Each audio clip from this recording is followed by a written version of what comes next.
مال تیسرے بڑے ملک لیبیا کی دوسری طاقتور ترین شخصیت تھا۔ یہ کس قدر امیر اور بااثر شخص تھا، اس کا اندازہ آپ 2-3 مثالوں سے لگا لیجیے کہ لندن میں تھا، اسے شمالی لندن کا ایک گھر پسند آ گیا، اس نے وہیں کھڑے کھڑے یہ گھر 1 کروڑ پاؤنڈز میں خرید لیا۔ یہ پاکستانی روپے میں 1 ارب 40 کروڑ روپے بنتے ہیں۔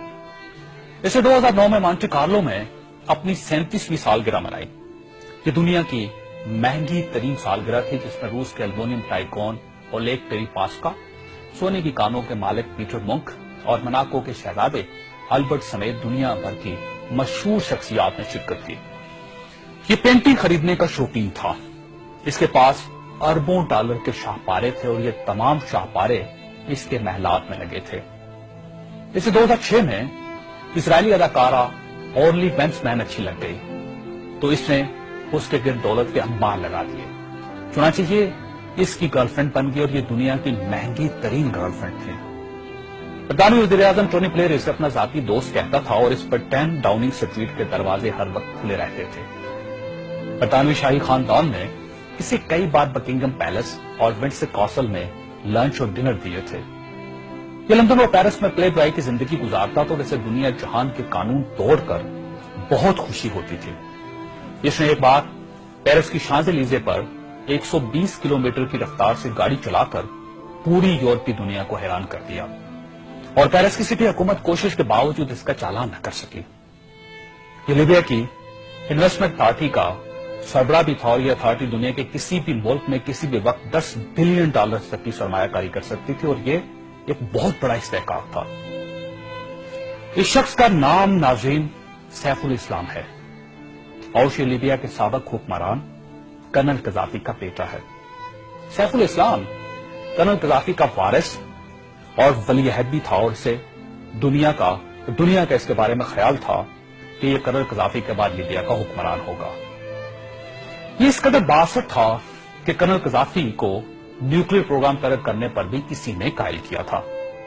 اس نے بلغاریہ کے اس میڈیکل گروپ کو چھڑوانے میں بھی بڑی مدد کی تھی جس پر بچوں کو ایڈز کے ٹیکے لگانے کا الزام تھا۔ بلر نائٹ کلب اور لاکھ روپی دھماکے کے متاثرین کو معاوضہ بھی اسی کے حکم سے جاری ہوا تھا۔ اب میں آپ کو اس کی تازہ ترین تصویریں دکھانا چاہتا ہوں۔ یہ سیف الاسلام 3 ماہ پہلے لیبیا کے چھوٹے سے قصبے اباری میں چھپ گیا۔ یہ 2 دن پہلے 19 نومبر کو قصبے کے ایک ایسے کمرے سے برآمد ہوا جس میں باتھ روم تک نہیں تھا اور یہ بدبودار پرانے کمبل میں لپٹا تھا۔ اس کی انگلیوں پر پلسٹر چڑھا ہوا تھا اور یہ پلسٹر بھی اس نے خود چڑھایا تھا کیونکہ اسے ڈاکٹر تک کی سہولت حاصل نہیں تھی۔ یہ سیف الاسلام اس وقت لیبیا کی موجودہ حکومت کے قبضے میں ہے اور پوری دنیا میں کوئی شخص اس شخص کو پناہ دینے کے لیے تیار نہیں جو 3 ماہ پہلے تک ملکہ برطانیہ کا شاہی مہمان بنتا تھا اور ٹونی بلیئر اسے مائی فرینڈ کہتا تھا اور پیرس کی کمپنیاں اس کے لیے خصوصی خوشبو ایجاد کرتی تھی۔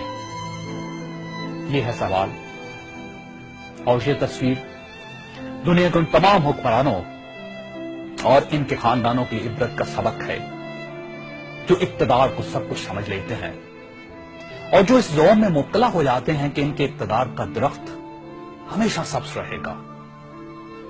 یہ تصویر دنیا بھر کے حکمرانوں سے چیخ چیخ کر کہہ رہی ہے کہ جو حکمران عوام کا اعتماد کھو دیتے ہیں ان کا یہ انجام ہوتا ہے، انہیں بدبودار کمبل بھی پناہ نہیں دیتے۔